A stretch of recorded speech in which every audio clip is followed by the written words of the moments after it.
accueil. Eh bien, chers amis, chers collègues, au nom de ma femme, Hélène, et de moi-même, bien sûr, nous sommes heureux de vous accueillir pour cette réception. Nous vous invitons à titre personnel. C'est traditionnel. Chaque année, parfois, je fais le tour des cantons. Et hier, ici, nous avons fêté ma réélection comme président de l'Association des maires de France avec un beau score qui m'a fait chaud au cœur.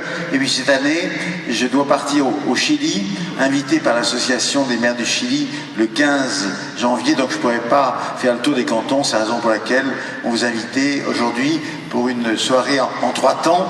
Il y a un temps de vœux, il va y avoir un temps de spectacle, et puis nous aurons ensuite un temps de convivialité. Car merci d'être présents, merci d'être présents nombreux dans la grande famille des élus locaux de la première circonscription du Jura. Tous ici, nous sommes des élus ou des conjoints d'élus. Il y a les maires, les adjoints, les conseillers municipaux et les conjoints de tous ces élus.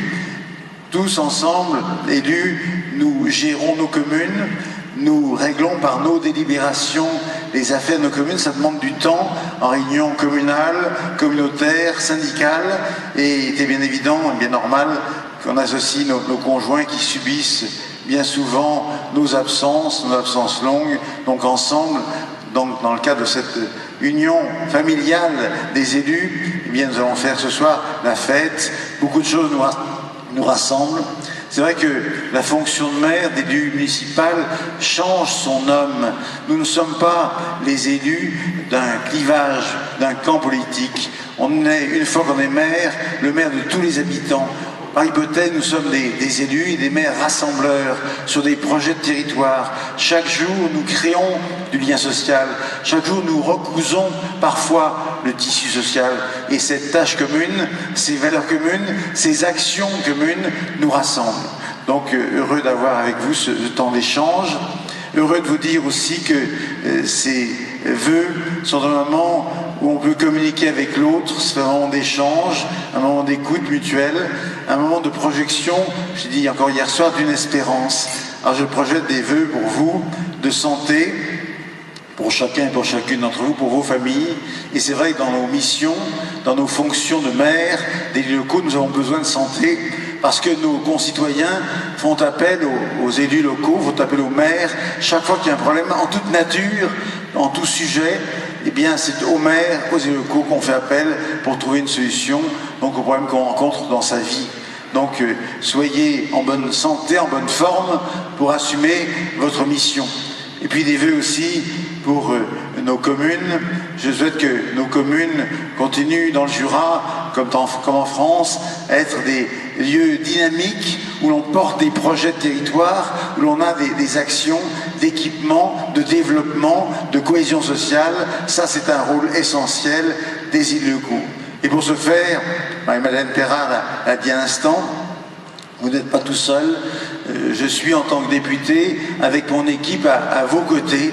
Régulièrement, je tiens dans chacun des chefs-lieux de département, des chefs-lieux de canton, une permanence régulière avec un collaborateur. On reçoit des tas d'habitants, d'élus, pour les aider à porter leurs projets, à faire face à leurs difficultés. Et c'est un rôle que j'assume en mettant en œuvre, chers collègues, non pas forcément tous les résultats, mais tous les moyens juridiques, fiscaux, financiers, techniques que je peux mettre à votre disposition, moi ou mon équipe, pour vous aider. Vous n'êtes pas seuls, nous ne sommes pas seuls dans notre mission. C'est une chaîne de confiance, une chaîne de solidarité qui nous permet d'avancer ensemble pour l'efficacité de nos actions. Après ces vœux à vous, à vos communes, je répondrai à la feuille de route que m'a donnée Marie-Madeleine Perard. C'est vrai que 2013 va être une année importante sur plusieurs sujets. Il y a plusieurs. Le premier qui va être débattu au Parlement à partir du mois de mars. Du mois de mars, ça va être la réforme territoriale, avec une question fondamentale qui est celle de l'articulation des communes et des intercos. Et je vous donnerai ma conviction, que je décline aussi comme président des maires de France, c'est que les communes ont pour outils de prolongement de leurs actions les intercos. Les intercos sont des outils au service des communes et pas l'inverse. Quand un projet d'investissement dépasse sur le plan démographique, géographique, financier des capacités d'une commune, il faut se mettre ensemble, il faut que les communes, toutes les communes, soient intégrées dans une démarche intercommunale, et c'est ce qui se passe en France, qui se passe dans le Jura, tant mieux pour l'efficacité, là encore, de notre action publique. Il faut plus de mutualisation, il faut une liberté reconnue dans la définition de l'intérêt communautaire, il faut une bonne articulation entre les communes et les intercos, avec une possibilité d'exercice conjoint de certaines actions. Je pense à l'environnement, je pense à la voirie, au logement, donc à toute une série de dossiers en matière de politique de la ville, par exemple, où un exercice conjoint, partagé, conjugué entre communes et intercos peut être plus efficace en termes de bon usage des fonds publics. Première chose, interco, commune, ça va être un point important de la réforme territoriale, et je porte vis-à-vis de Mme Lebranchu les messages que je viens de vous délivrer. Deuxième texte, ça va être la réforme du mode de scrutin.